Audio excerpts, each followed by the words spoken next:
ومن أعرض عن ذكري فإن له معيشة ضنكا ونحشره يوم القيامة أعمى قال رب لم حشرتني أعمى وقد كنت بصيرا قال كذلك أتتك آياتنا فنسيتها وكذلك اليوم تنسى وكذلك نجزي من أسرف ولم يؤمن بآيات ربه ولعذاب الآخرة أشد وأبقى أفلم يهد لهم كم أهلكنا قبلهم من القرون يمشون في مساكنهم إن في ذلك لآيات لأولي النهى ولولا كلمة سبقت من ربك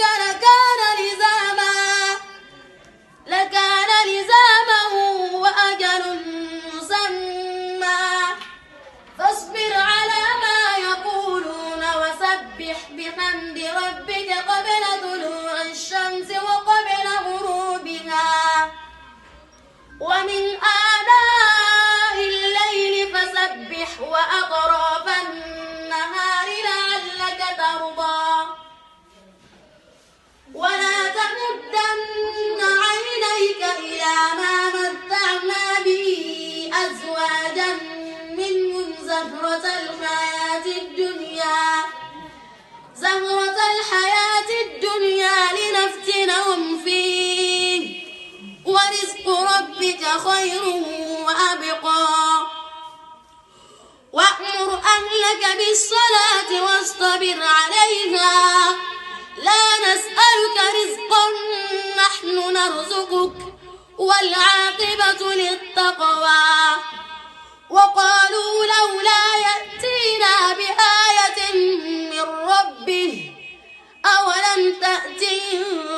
بينة ما بالصحف الأولى ولو أنا أهلكناهم بعذاب من قبله لقالوا ربنا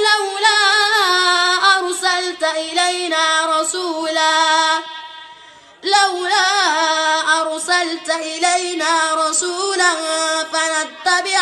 آياتك من قبل أن نذل ونخزى قل كل متربص فتربصوا فستعلمون من أصحاب الصراط السوي ومن اهتدى صدق الله